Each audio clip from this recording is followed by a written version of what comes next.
Ladies and gentlemen, good day and welcome to the FDC Ltd earnings conference call for the half year ended September 30th, 2023. As a reminder, all participant lines will be in the listen-only mode, and there will be an opportunity for you to ask questions after the brief highlights on the financials from the management. Should you need any assistance during the conference call, please signal an operator by pressing star and then 0 on your touchtone phone. Please note that this conference is being recorded. I would now like to hand the conference over to Ms. Varsharani Katre, Company Secretary and Compliance Officer of FDC Ltd. Thank you, and over to you, ma'am. Thank you. Good afternoon, everyone. I welcome all of you on behalf of FDC Ltd. Glad to connect with you all for this half-year ended earnings call. We have already disseminated the financial results for the quarter and half-year ended September 30, 2023, and the investor presentation as well. Now, I would like to introduce the FDC team present in this earnings call. We have with us Mr. Nandan Chandavarkar, Joint Managing Director, Mr. Ameya Chandavarkar, CEO International Business and Executive Director, Mr. Vijay Bhatt, Chief Financial Officer, Mr. Mayank Sikka, Vice President, Sales and Marketing, Domestic Strategy, Business Development and Commercial Excellence. We'll begin the earnings call with the highlights on the financial results of the company by Mr. Vijay Bhatt, our Chief Financial Officer, followed by an interactive Q&A session. There might be certain forward-looking statements. These statements are subject to certain risks and uncertainties since they are based on certain assumptions and expectations of future events. I would request all the speaker participants to restrict their queries to 5 minutes only and avoid repetitive queries to save upon the time. With this, I shall now hand over to Mr. Vijay Bhatt. Vijay, please. Thank you, Varsha, for introduction. At the outset, on behalf of management, we wish all the participants a very happy Diwali and a prosperous New Year. While the financial results for the second quarter and half year ended for the current financial year ended on 30th September 2023 has already been published last week, and many of you would have gone through the same. However, for the benefit of all the participants on the call, let me run through the key financial highlights and the business performance of the first half of the FY'24. As you would have observed, the company has been consistently growing its top line over the past few years, and the story continues in the current financial year also, with the consolidated revenue growing at about 9% both in the second quarter as well as in the first half of the current financial year, with the quarterly revenue of 486 crore and rupees 1,023 crore respectively. We are happy to inform that for the first time, the company's revenue has crossed 1,000 crore landmark in the first half of the current financial year. Domestic business revenue grew at 6%, again, both in the quarter as well as in the H1 of the current financial year, with the revenue of rupees 391 crore and rupees 836 crore respectively. Export formulation business grew at 33% in quarter 2 and 31% in H1 of the current financial year, with the revenue of 76 crore and rupees 144 crore respectively. API business also reported a growth of 2% in the quarter 2 and 14% in the H1 of the current financial year, with a revenue of 19 crore and 41 crore respectively. While the revenue growth is healthy, what is more encouraging is growth in profitability, which reflects management's clear focus to improve overall profitability. Company reported consolidated EBITDA of rupees 76 crore, growing at 13% for the quarter 2, and EBITDA of rupees 198 crore, registering growth of 36% for the H1 of the current financial year. The primary drivers of the increased profitability are improved cost of goods sold and relatively low operational expenses during the first half of the current financial year. Further, the consolidated profit after tax also grew by 35% with a profit of 70 crore for the quarter and growth of 47% with a profit of 180 crore in H1 of the current financial year. as you all are aware, that company maintains a track record of rewarding the shareholder in the most efficient way and with the healthy profitability. The board approved buyback of 31 lakh shares, equity shares of rupees 1 each at a price of rupees 500 per share. The buyback process and payout was concluded during the Q2 of the financial year. In conclusion, would like to say that the overall performance during the first half of the current financial year is healthy and satisfactory, and we look forward to continue the momentum in the coming period. I now request Ms. Varsha to take the proceeding of the call forward and open the forum for Q&A. Over to you, Ms. Varsha. Thank you, Mr. Vijay. Now I will request the moderator to initiate the Q&A session. Thank you very much. We will now begin the question and answer session. Participants present on the audio bridge who wish to ask a question may press star and 1 on their touchtone telephone. If you wish to withdraw yourself from the question queue, you may press star and 2. Ladies and gentlemen, we will wait for a moment while the question queue assembles.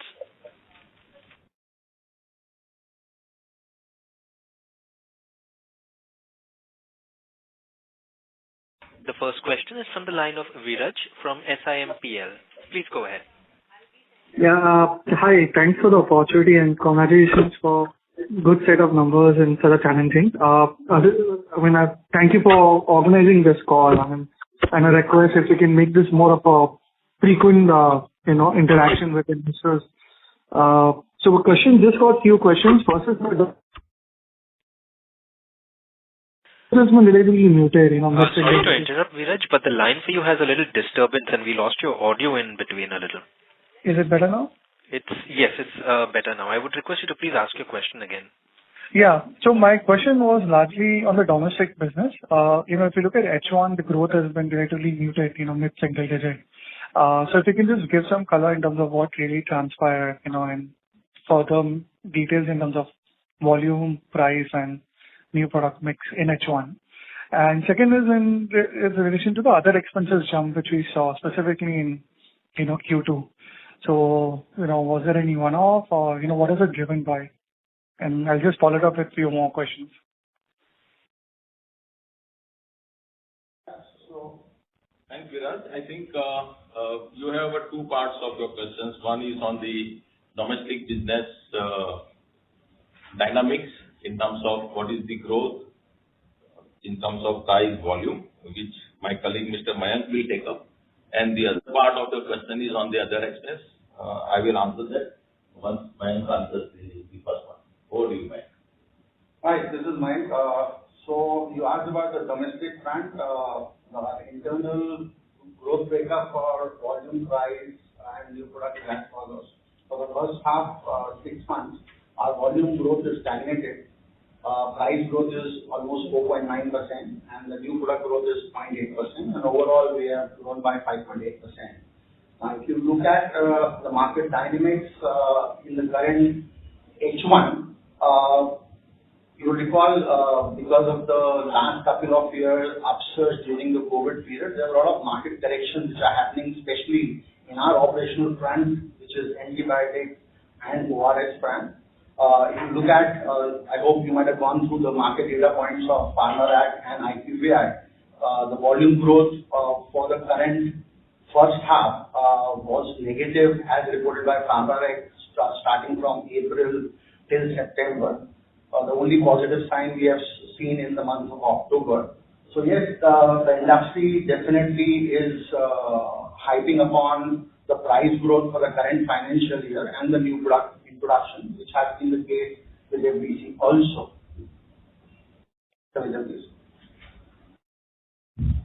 Mr. Viraj, about your question on the other expenditure in the quarter as well as in the H1.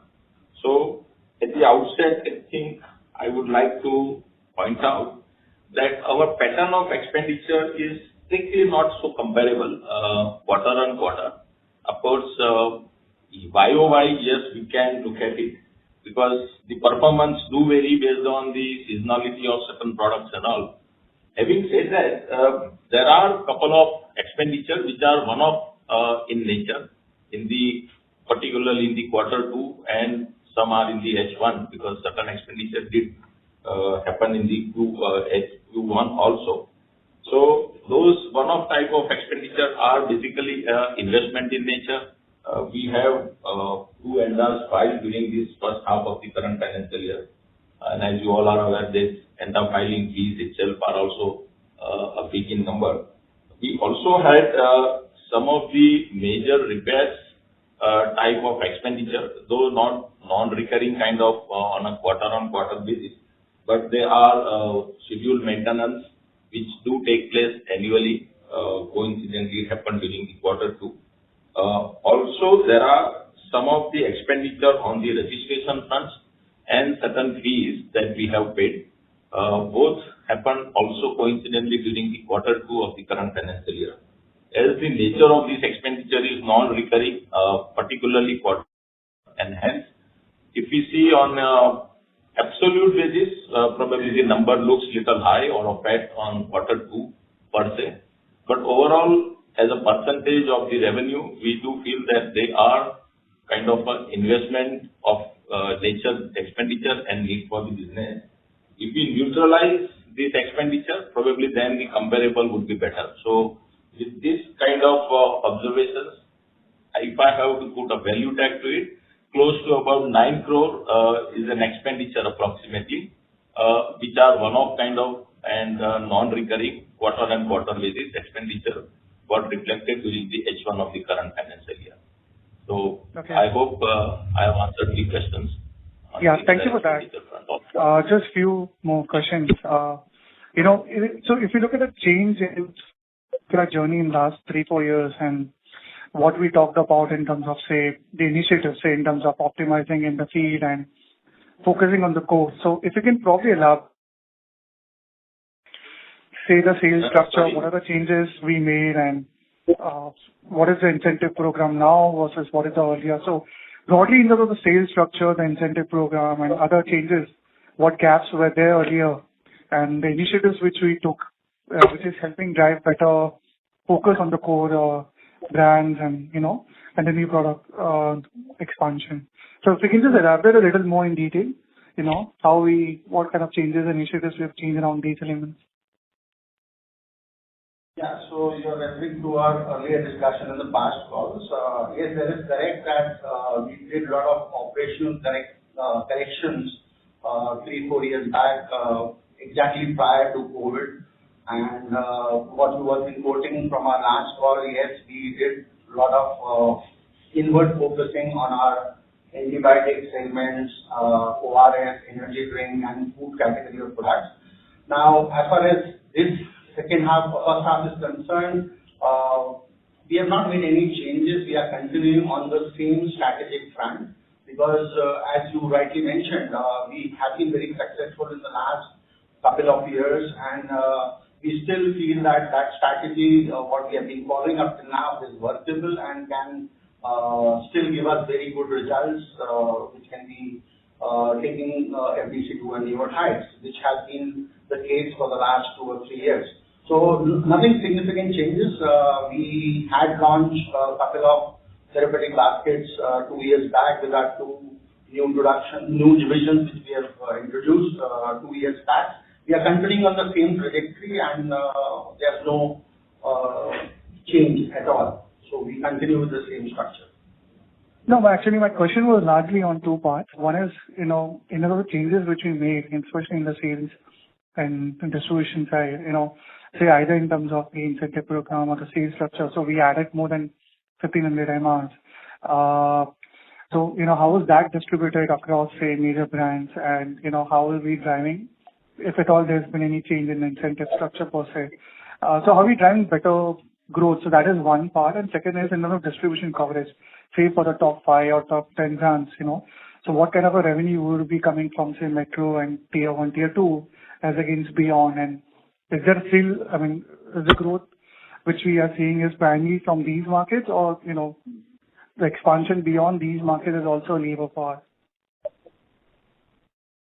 So, yes. So 2 years back, what you are referring, we expanded with 2 of our divisions, 2 of the therapies which we were targeting one was Derma through our Zone division and nutraceutical through our Nutrica division. Now, that was precisely done to focus on these two new therapeutic markets. And also that gives us a lot of headway to focus on our existing brands, which are majorly in the antibiotic category. As you know, that we call ourselves a major antibiotic company, but yes, apart from Zicky, we never had a significant market share in any of the antibiotics. So all these expansions did give us a headroom to focus on already existing antibiotic therapies which we were there. To name a few, we already had Slimiclav in the form of amoxiclav, azithromycin, ciprofloxacin for that matter, and we have been doing pretty good since this expansion has taken place. Now, since we're referring to the geographical front, yes, we had expanded in some of the geographies. To be precise, we have expanded in the east, which was a weak zone for us. And I'm happy to share in the last 2 years, our progress has been pretty good, especially in Bihar, Odisha side, and now we've entered into West Bengal also. So, as far as the geographic front is concerned, we are already good. We have good strength in north, in west.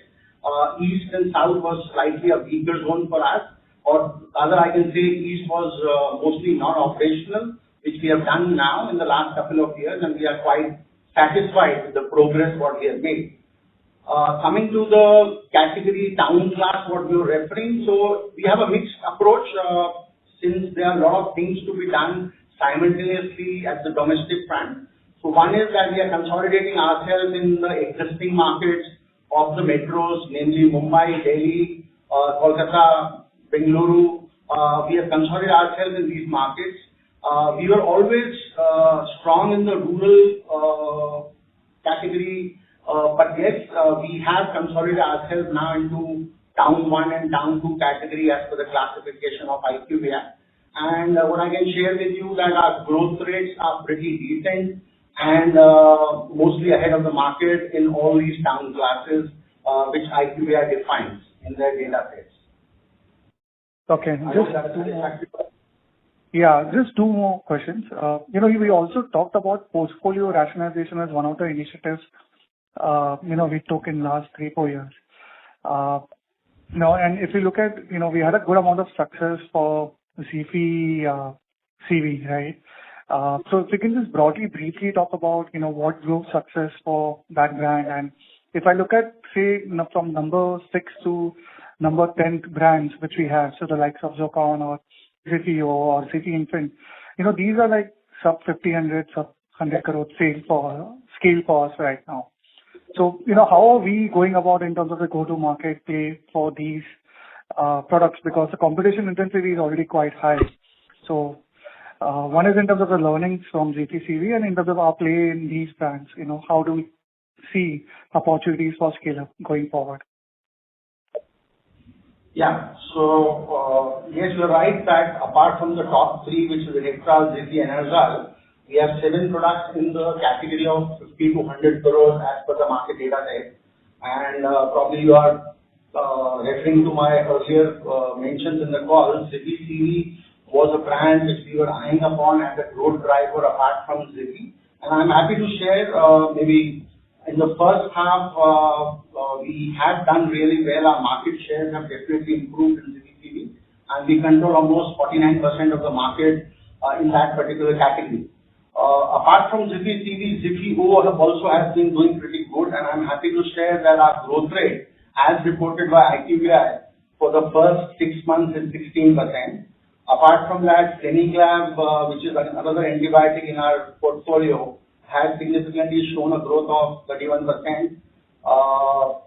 Zipod, our antibiotic in the category of ciprofloxacin, has given us good revenues. Zefu, again an antibiotic in the cefuroxime category, has shown a growth of 14%. Mum, our food product, which is marketed by our new division Nuprica, has shown a growth of 33%. So these are all very heartening numbers, which we are very confident that a couple of these brands surely would be crossing a 100 crore landmark in the near future. Okay, I'll come back in queue. Thank you. Thank you. Ladies and gentlemen, if you wish to ask a question, you may please press star and one. The next question is from the line of Vilina Jain from Perpetuity Investors. Please go ahead. Hello. So my first question is regarding EBITDA margins. They have declined on a QOQ basis, largely on account of other expenses, and other expenses have remained largely volatile. As you explained that there are certain one-offs in this quarter, but what are your expectations on EBITDA margin for H2 FY'24? Vijay here. Are you done with your question? Yeah, I have a couple more questions on the India business and export business after this. So on your EBITDA margin, let me answer the specific question on why there is a reduction in the margin. I think you are seeing this margin comparison from Q1 versus Q2. And our submission is that strictly it should not be compared in that sense for two reasons. One, as I mentioned earlier to the earlier participants, that there are certain one-off expenditure also, which coincidentally came during the Q2, and hence slightly other expenditure during the Q2 are inflated. Having said that, the Q1, if you see historically, is our predominantly the season year, and the normalized sale during the Q1 compared to the other quarters of the year is generally high, and hence that incremental sale also brings the incremental profitability at the bottom, and that's where normally the EBITDA margin of Q1 would generally tend to be higher than the other quarters. Having said that, the Q2 EBITDA margin is also healthy, and on a year-to-date basis, if you see, we are almost close to 19%, slightly marginally above 19% on a consolidated basis, which we believe as a trend is reflecting all our efforts in terms of margin improvement, and the management is quite focused on improving it. Our request is that let us look at the margin more on a quarter-on-quarter, because that would be a better comparison, because the pattern of our business doesn't remain same every quarter, and hence Q1 is in that sense strictly not comparable with Q2. I hope I have clarified your point. So, sir, what should we look at as a normalized margin for FY'24 or on an annual basis? I think here where we would like to make a specific comment that, as a management, we have decided not to give any guidance or any forward-looking outlook. We would be quite hesitant to answer this question on the H2 part of the year. The only thing what at this stage we can say is that our focus is very clear in terms of growing the business top line and growing it with the profitability, and the endeavor will be on, and it's an ongoing process. And as such, I would not like to put any finger on the number or the percentage, but just the story of growth momentum we would like to maintain and continue. So I think my request to all the other participants is also there, that let's not put up a question where we will have to comment that it is more like a forward-looking statement, because that's something as a policy we would prefer not to comment. Okay. So, sir, on the India business, what is the current field force strength in terms of MR count, and how many reps have we added over the last 24 months? So we have already given this information in our presentation, what we uploaded today in the morning. Our total field force as of now stands close to 4,800, which includes the managers all put together. And in the last 12 months, we have not made any significant changes to it, because we are into a consolidation phase, and we will continue like this for another maybe 6 months or so, and then we will review the situation how it is. Sure. And on the export business front, we have performed extremely well over the last 2 years. And FY'24, we have already reached a 400 crore run rate with 25% growth on a YOY basis. Are there any one-offs which has led to this growth? And what do we expect the export momentum to be like going forward for the next couple of years? So, Vijay here, madam. I think at the outset, let me just say there are no such one-off, particularly in a business like an export formulation business. These are all the regular business which keeps happening. Sometimes there are certain orders where in some of the ROW markets where we participate in certain tenders. But in terms of overall business size that we have today, there are no such one-off things which would be of some relevance for you to note, and hence for us we consider that as a part of the routine and normalized. That's the export front story. Overall, yes, your observation is mixed both with the anticipated sale as well as for the current year. In terms of my overall revenue for the current H1 of the financial year, export business trajectory looks very healthy, positive in terms of growth momentum. We have been growing over the past couple of quarters, quarter on a double digit. You mentioned that we would be crossing about 400 crore. We would be hesitant to talk about it or comment on it. But the H1 is reflecting the efforts of the company.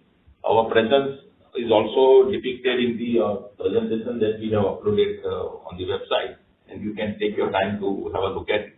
So overall, this geographical spread is also increasing over the past few years, which we will continue to endeavor to increase our footprints in some of the non-US markets, particularly the Europe, Asia-Pac region, some of the African regions. And very soon, I think this growth momentum would lead us to a very sizable contribution of the overall export business in our total company's revenue. As of now, the export formulation revenue is close to about 13% of the total revenue of the company in the H1. Sure, thank you. Thank you. Participants, you may press star and 1 if you wish to ask a question. The next question is from the line of Ankit Pandya from InCred Asset Management. Please go ahead. Yeah, hi. Thanks for the opportunity. Am I audible? Yes, you are audible. Yes. Okay, awesome. This is Aditya Kenkar here. Hi. So, sir, two questions from my side. Number one, FDC is a mature company. It's a company that has been there in the pharma market for a long time, and we are talking about cost-cutting measures, efficiencies now. So can you talk us through, what is it exactly? Where is the low-hanging fruit in terms of cost efficiency and, those measures that you're talking about? And, how much of a cost savings are you really planning to sort of do? Is it 50 crores an annum, 100 crores an annum? What would be the end result of this exercise, and how would you achieve that? Can you talk a bit about that? Okay. If you say anything like a low-hanging fruits, there is nothing easy in terms of the cost optimization. As we mentioned in the earlier part of the call, that we are focusing on the growth and we want to grow. We are a growing company, and hence at this stage we believe that we will have to invest in some of the businesses, and that's what our momentum will continue on that. Having said that, there are certain cost optimization efforts and the projects which are on. We would not be in a position to talk any specifics about what are those measures, but there are areas of improvement on the operational fields in terms of our manufacturing activities. We are constantly looking at how to optimize the yields and the operational efficiency part at the manufacturing level, as well as certain activities on the marketing side, as well as on the corporate support expenditure that the whole company is built around. Overall, there would not be any major thing which we would like to talk about for the first half of the year, but there are expenditure in terms of normal operational expenditure where we have done several steps. We have taken several steps, and my operational expenditure is now curtailed and is not growing higher than the growth in the revenue. and that's where our focus at present is.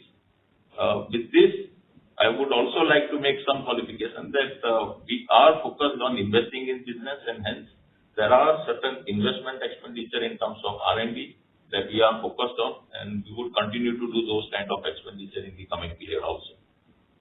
So might be I'm not able to divulge any specific information on which type of expenditure, but some of the broad categories of our expenditure, as I mentioned about operational marketing spends, because these are the areas where one can always try and optimize, and we are focusing on those kind of expenditure. Understood, sir. One last question on the capital allocation, right? So historically, FDC, although we have had an export business, but it has always lacked focus, and they have been more focused on the India business, because I believe that is where the return on equity and cash flows are better compared to the generic business in the export market. But given the commentary that I'm hearing on this call, would it be fair to say that whatever cash we generate from the India business, most of that cash broadly will be used to invest in the export markets? And if you do so, then do you have any visibility of those export markets generating higher than cost of capital sort of equity returns? So I think your observation is partly true, but not in real sense. It's not. Of course, the company is a domestic-centric company, or more than 80% of the revenue comes from domestic business, and the company is built on the domestic business over these years. Having said that, the export business is also very lucrative for us, and because we are growing in the last few years, and our base on which we are growing is small at this stage, and the growth momentum we would like to say at this stage is it is a profitable business for us. It doesn't require as such in major way any cross capital allocation. Export business do generate profit on its own. Because the base is low, the absolute number of that appears to be little lower. Though we do not talk more about the profitability of our individual business segment per se. But there is no major capital allocation new that we may need to do specifically for the export business, except for the R&D, which would be primarily focused for the export business. Understood, sir. Just one follow-up. So can you sort of help us understand what kind of R&D expense are we looking at, and what is your capex budget for the next couple of years? So there are no major capex as far as the R&D type of expenditure is concerned, but yes, there would be more revenue of R&D, because company do have 2 R&D centers at this stage, adequately capitalized, and we do not need any major capex on those R&D fronts. But on the revenue front, there would be certain clinical studies, there would be many filing fees. So those type of expenditure would be there. Majorly at this stage, the focus is more on the end of filing and certain registration in the other ROW markets. But primarily, this would be more focused on the US market at this stage. Yeah. And so what is our right to win in the US market? So we have seen multiple pharma companies burn their fingers in the US market. They are over leveraged for the US market. They are very extended working capital, low margins. So what is our right to win? Where do we differentiate ourselves versus the competitors like Lupin, Dr. Reddy, Cadila, who have been in that market for 10, 20 years?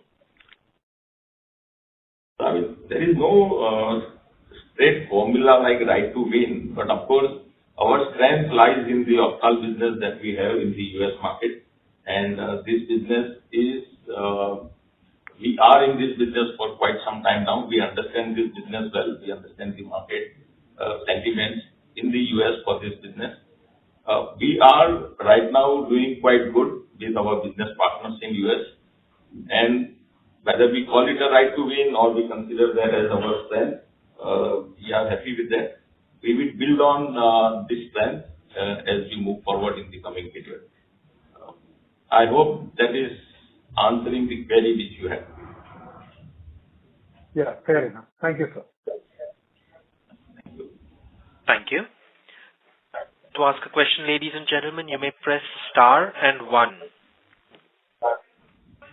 The next question is from the line of Yash Tanna from iThought PMS. Please go ahead. Hi, sir. Thank you for the opportunity. My question was relating to the PCPM of RMRs.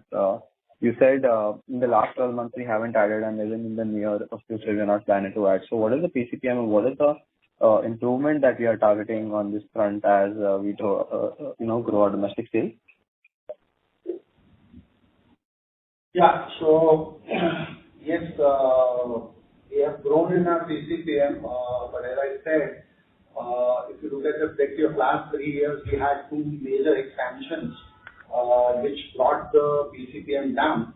As I can give you rough numbers, maybe 2 years back, we reached to a PCPM of 4 lakhs, and then we expanded with both the divisions, which brought our PCPM down again to close to 3 lakhs.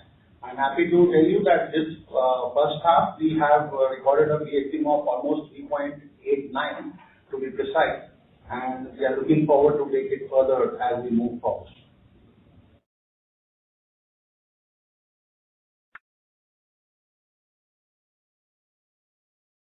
Yash, does that answer your question? Yes, if you are speaking. Yeah, am I audible? Yes, you are audible now, sir. Please go ahead. Yeah, sure. So got this. We are looking to improve this. And so I'm sorry, did you mention any targeted number, probably by 10-12% year on year or something like that? I missed that. So we have not given any number because as I said, to answer the first query, the market is very dynamic, and as I said, though we always expect a very good growth on the market front, that is IPM as well as the CDM front, but as I said in my first reply, this year, unfortunately, the volume growth as reported by PharmaRack has been all negative right from April to September. In such a situation, it is very difficult to predict and to give any guidance about what would be the possible growth. We are keeping our fingers crossed. As I said, the October month, though we are not discussing in this call October, but October month has shown a lot of promise where the markets are coming back to the growth trajectory. If that happens, we definitely look forward to improvise on our productivity front. But to set a goalpost number would be very, very difficult because, as I said, the growth trajectory, though we have not expanded on the market front, on the manpower front, but that doesn't mean that we will not do it in future because, as I said, there are a lot of gap areas from a operational geographical front where we might have to look at expansion in the future. So we are not giving ourselves any targeted number, but yes, internally we are tracking the growth on a quarter-to-quarter basis. Sure. Got that. That's very helpful. Secondly, sir, you mentioned, I think to an earlier participant, on growing the brands X of the top 3 brands. So if you could highlight what is the strategy there, and if we are adding more people in those brands which are X of the top 3 or the top 5, and if you have identified a few brands that we are going to focus on and scaling up beyond the 100 crore mark.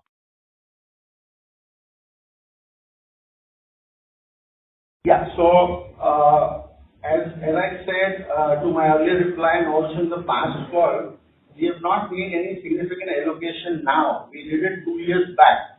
I'm repeating myself to the earlier question that we expanded with 2 of the divisions, and that gave us the headroom to focus on more brands within the same verticals. So, we do not intend to any further allocation on that front. But apart from the top 3, I did mention there are 7 brands in the category of 50 to 100 as reported by the market dynamics, that is PharmaRack and IQVIA. These 7 brands, if you want to name them, these are Zippy CV, Vitcofol, Zafran, Zocon, Zikibo, Simil MCT, and Semigap. Mostly these brands are marketed by various different divisions, and we have put in resources to the portfolio management what we did 2 years back. So no further allocations are required. But as I shared to the other panelists that yes, these brands show a healthy growth rate as reported by IQVIA. If you want, I can repeat once again for your benefit. Zikio has shown a growth of 19.9%, Flemiclav 27.5%. These are some of the key indicators that we are moving in the right direction. We did talk about the Nutrica division, one of the brand marketed by that division, Mum, which we are focusing now, also shows a double-digit growth. And Ocuvir, which is marketed by our Derma division, that is Zocon, also has shown a good growth of 30+%. So this gives us the confidence that these 7 brands can be nurtured as a future growth opportunities for FDC. Sure, sir. Got it. That's very helpful. Thank you and best of luck. Thank you. Participants, you may press star and 1 if you wish to ask a question. The next question is from the line of Bhavin Savla, an individual investor. Please go ahead. Hello. Bhavin, you are audible. You may proceed with your question. Yeah. Thank you for giving me this opportunity for the question. I have 2 questions. One is on the pharma and the food division. So whether any management has any plans to demerge pharma and food division going forward. First is that. Second is, the management has not held con call since last 2 quarters. So going forward, what is the plan? Whether this con call will be held each quarter or how it would be? So I'll take this question, Vijay here. To answer very specific, is there any plan of demerger of any division? Answer to that is no. There are no such plans. As such, as I mentioned earlier, that let's confine ourselves to the numbers which are published and not any futuristic plan. But as of now, answer is no. On the con call front, yes, we were away from it in past, but we would like to get engaged with all the investors and the analysts. At least we started with it now, and we wish to continue. Probably not every quarter, unless there are some specific event which we feel we need to communicate to all the investors. But at least on a half-yearly basis, we would certainly like to get engaged. So this is our half-yearly performance data got published, and then we thought, let us connect with all the investors. Maybe once the March ends, we may again engage with all the investors. Thank you. Thank you very much for taking my question. All the best. Thank you. Thank you. Participants who wish to ask questions may press star and 1. The next question is from the line of Ravi Purohit from Securities Investment Management Private Limited. Please go ahead. Hi. Thanks for giving this opportunity. Most of my questions have been answered. Just a couple of them. I think I probably missed that part, or it's not very audible earlier, about the employee productivity. I think we had added a significantly larger number of MRs in the last 3 years. Some of it is visible, I guess, probably in the sales growth that we've achieved over the last 3-4 years as compared to the previous 7-8 years of our company's history, right? So, and now I think we mentioned that we've not hired, or we are not looking to add any more MRs aggressively going forward. So how does this balance of growth in sales versus hiring more MRs kind of work out in the future? Are we looking at increasing productivity of this MR base which we had recruited in the last 3 years significantly over the next 3 to 4 years? Or what are the areas from where sales growth will probably come for us?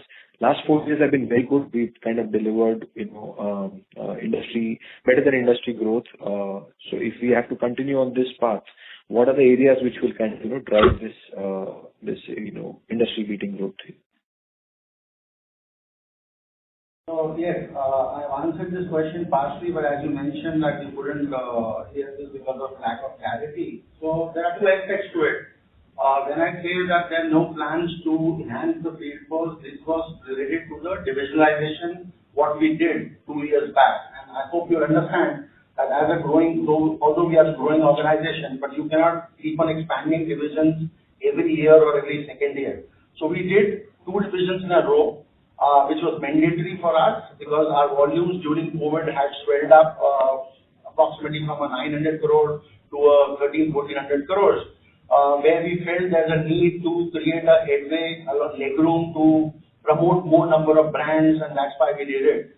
Now we are into a consolidation phase because, yes, once you put 400, 500 MRs into the field, you need to give space and time for them to be groomed and be productive, which is the current phase what we are going through for the last 1.5 years. When I say that we don't have any plans in the near future to expand, I mean by divisionalization, which is a major expansion. Now, I did also mention about the geographical expansion, and I said that we are too dominant or maybe too focused in the past in the western territories and the northern territories. Our weaker areas definitely were not east and south. And I also did mention that we have started focusing on our penetration into the east through the Bihar, Odisha route, and then the West Bengal. So those minor expansions would continue in the near future also, but they would not be any significant, and that's why we did mention about that.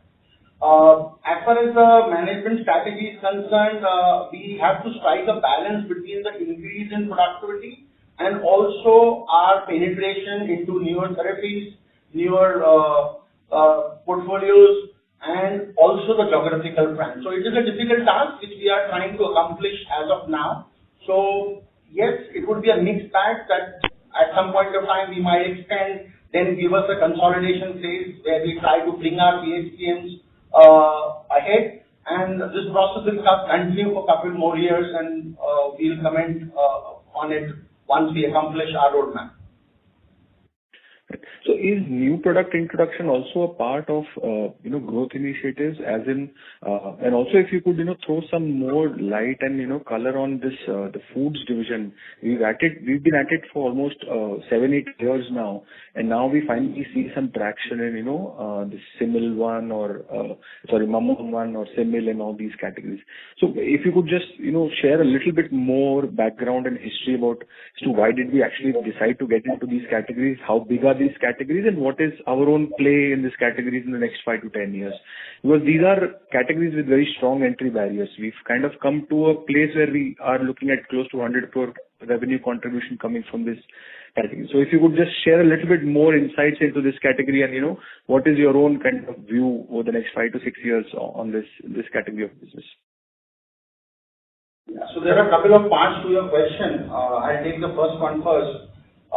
Yes, as a strategy from 2019, pre-COVID, we stopped launching newer brands because we felt that we are all over the place and there is a need for our consolidation. And I have shared this in the earlier calls that we strategize in such a fashion that we consolidate with antibiotic, ORS, energy drinks, which was our bread and butter, because we were strong, but we were not emphatic in those areas also.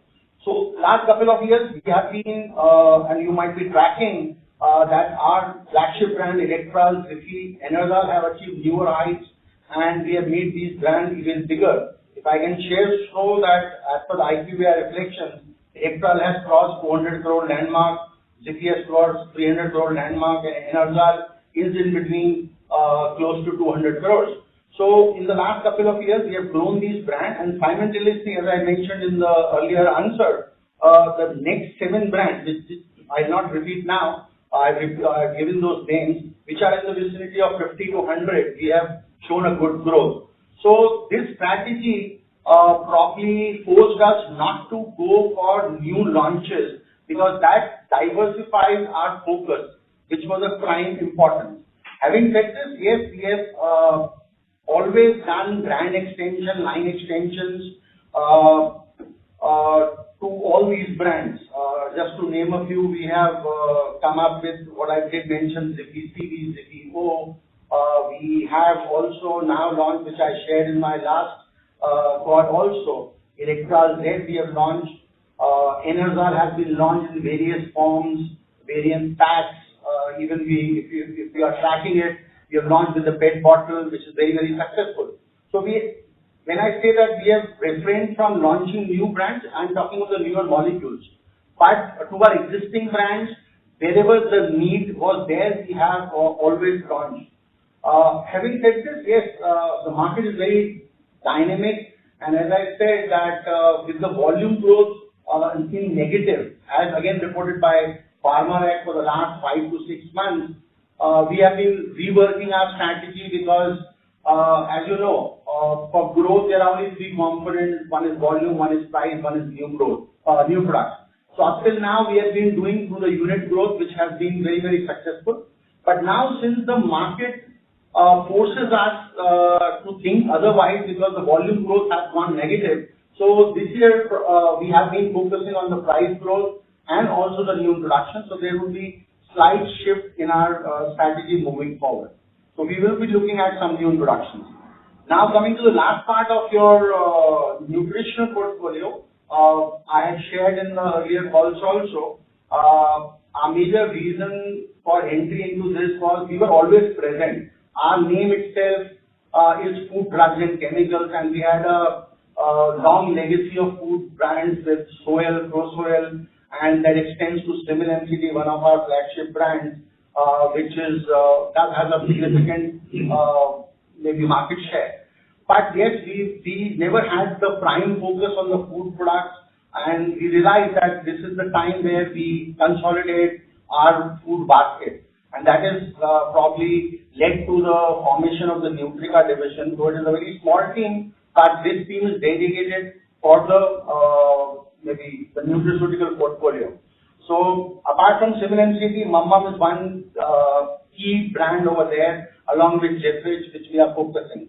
Having said this, nutraceutical is a very wide field. So apart from the IMF therapies and the protein therapies which we are marketing through the Nutrica division, the food products are also spread out in other divisions. Maybe not in a big way, but yes, every division has 1 or 2 food brands which we are marketing. I hope that answers all your questions. Yeah. So what I was trying to understand is how big is the addressable market for products like Simil and Mum and all, right? And what would our aspiration be over the next 5 to 10 years in those categories of products? So again, I would not like to give you any breakup of the brand portfolio size of the market size, but what I can share in our covered market, the Nutrica basket is almost 2,400 plus crores, and as of now our market share is 3.9. So we will be working on this, and this is what is our operational front is. Okay. That's all from my side. Thank you so much. And again, same request as the earlier participants, if you can continue with this con calls as a norm, then as an exception, it will be great. Yes, definitely. Good. Thank you. Thank you.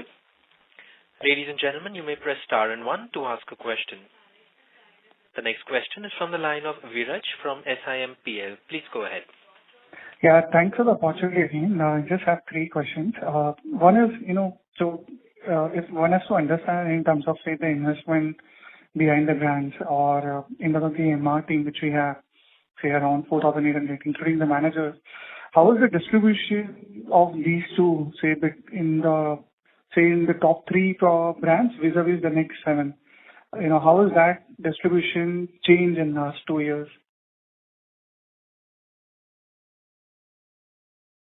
So, partly I couldn't hear you out completely, but I'll try to answer that. If there are any further gaps, you can ask me again. Yes, we are too dependent on the top 3, but yes, there is a definite reduction as we move forward. So I'll give you very broad numbers. Maybe a couple of years back, our dependency on the top 3 brands were almost to the tune of 50%. Now in the current half, it has come down to close to 40%, 44% to be precise.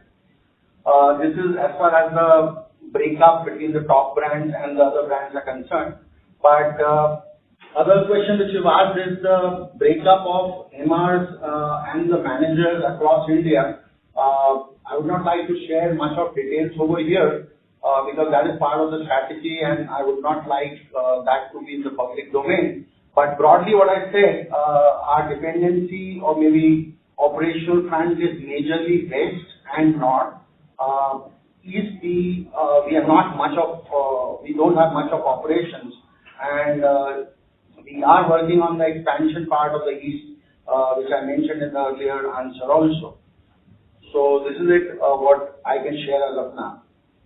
So my question was again linked to the MR productivity, and the reason why I was asking is that is a lot of the investment and the MR more focused on the tops, on the next 7 brands, and hence as they scale up, we should see more productivity and investment, or the MR team in terms of the top 3 is at the optimal level at what it could be. There's no further scope for further reduction. Is the understanding right?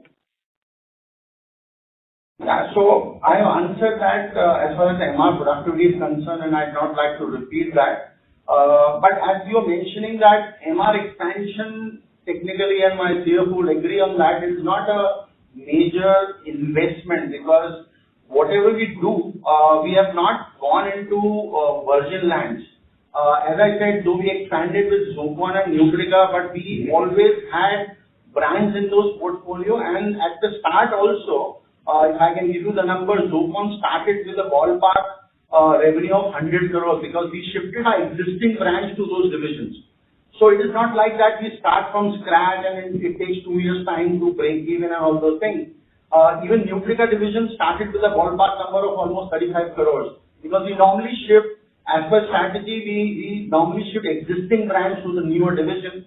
So getting revenues or making them profitable is not a big issue out there. Having said this, if you consider this as an investment, probably our CAGR, which you might have seen, has shown pretty good reflections. And if I can share with you that we have improved our growth rate significantly.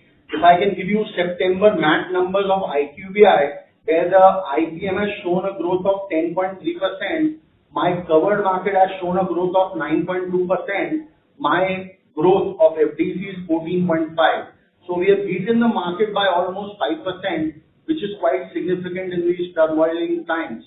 So this is all result of whatever we did in the last couple of years, and we are pretty happy that it is giving us good results in both in terms of top line earlier, and now the bottom line, as shared by Mr. Vijay, is quite satisfactory.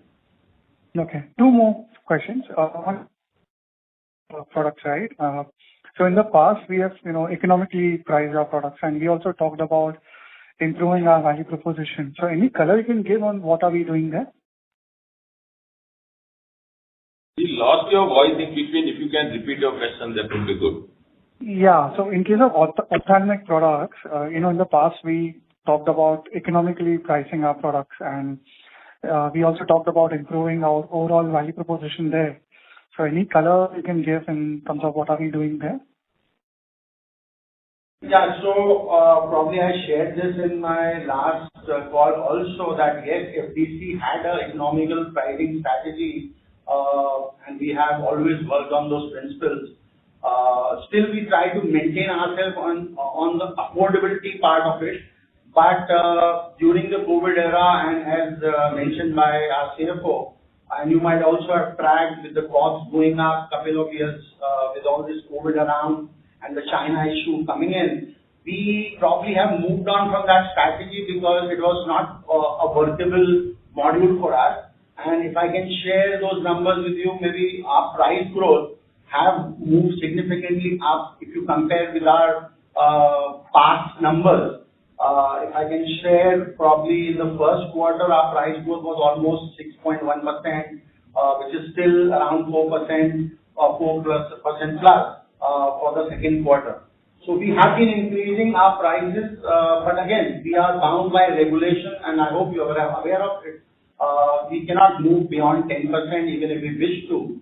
And most of the products are also price controlled by the government, where we have to look up to them for what they allow at the start of each financial year. But in general, we have moved definitely out of that most economical mindset.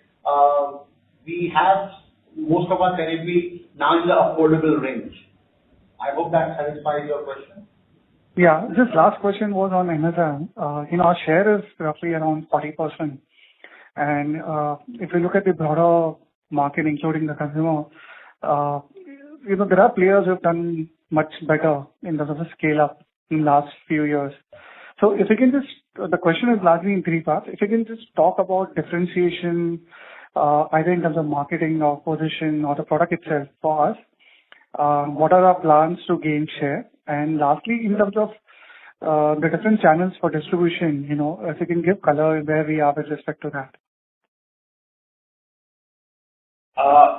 You are referring to Enerzan, right? Yeah, Enerzan as a brand. Yeah. So we have always maintained that yes, Enerzan has a very large market, and the line is very thin between FMCG, OTC product, or maybe a OTX, what we currently claim ourselves to be. You need to understand that still we are in the pharma space, and our model of business still prescription route through the doctors. And probably we have shared in our presentation that we do enjoy close to 50% market share in that domain as reported by IQVIA. But I do agree, yes, a lot of scope is there which we are working on, and both Enerzan and Electral, we have changed slight strategy in the last couple of years, where through Enerzan we are going all out in terms of, apart from doctor promotion, we have focused on sport activations and many other things if you are tracking them. Similar things have been done with Electral also, because we do understand that these are two brands which spill over from the prescription front. And if I can say so, that we are right now in the pharma OTX category with both these brands. The scope definitely lies in the FMCG part of the world, but that is a complete different ballgame. And as of now, we have not moved into that category. As far as the distribution channels are concerned, we are still into that pharma space. So our products are available online. If you visit any of the online sites, maybe 1mg Pharmacy or any of those sites which dispenses any kind of medicated products or medicinal products, both these brands are freely available. Though we have not directly worked on through these channels, but through secondary sources, we get good and handsome business through other channels. Okay, and on CapEx for FY'24 and 25, I think, we were also looking to spend towards our new corporate office and R&D center. So, how much is done, how much is left? And so on the CapEx front, actually there are a lot of other small and big projects which are going on, particularly this corporate office, which is ongoing.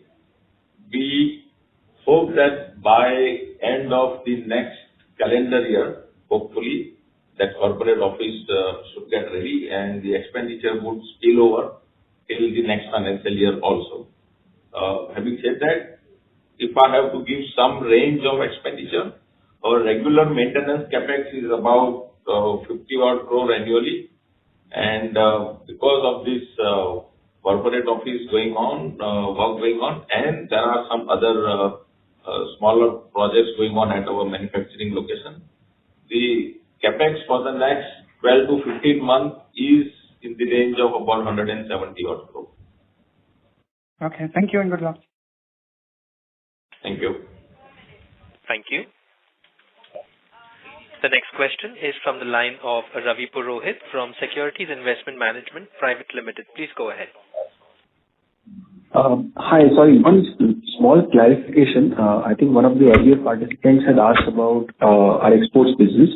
And I think we had mentioned that our export business is fairly profitable. Will it be possible for you to share whether, exports is... Sir, sorry to interrupt, but there's a disturbance on your line. Can you hear me now? Is it much better? Yes. Please go ahead. Yeah. So my question was, I don't know if you can quantify, but is it fair to assume that exports business is as profitable as the domestic business, less profitable, more profitable? If one were to kind of look at it as like two different segments, and if one had to kind of do let's say internally you had two separate P&Ls and balance sheets for export and domestic, and you had to draw up a return on capital employed for the export business versus the domestic business. Can you just share some color on, between the two, how is the economics like? Because we've confined ourselves to a fairly small niche of products for the export business. So just wanted to understand, how is the profitability or the return on capital employed between the two divisions? So Ravi, I think it's a very difficult question to answer, and because it's not that we don't want to answer, but it is very difficult to answer. Because both are independent business, both are having its own dynamic. So if you ask me what is the profitability, whether it is good or bad versus the domestic, in the domestic versus international, we would refrain to comment on that. But export business is totally a different business. It is capital intensive in terms of the manufacturing base you need to have, and it has a lot of entry barrier, which itself in a way is a premium for those who are already in the market, because it requires a lot of regulatory compliance competence, which the company has it. With that in mind, and if the product that we hold, I think the profitability is the result of the product that you sell and the market in which you are. We believe that we are in a good market. We would not like to compare ourselves with the domestic business per se. And as such, our base as of now, compared to the domestic business, is relatively small. But the business is good, promising. It has a lot of potential for us to grow in the future, and hence we continue to focus on it. We will continue to invest in future.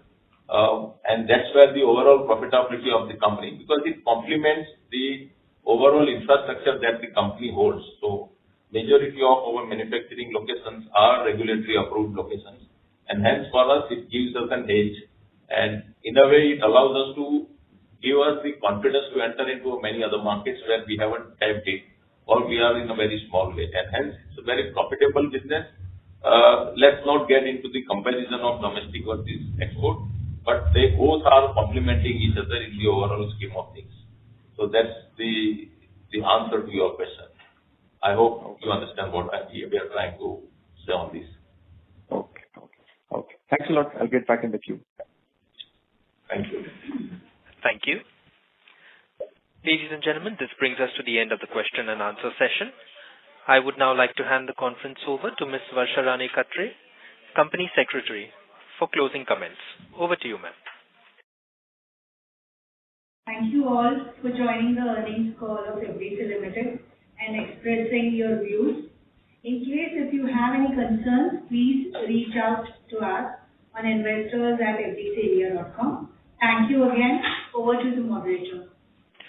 Thank you. On behalf of FDC Limited, that concludes today's earnings call. Thank you for joining us. You may now disconnect your line.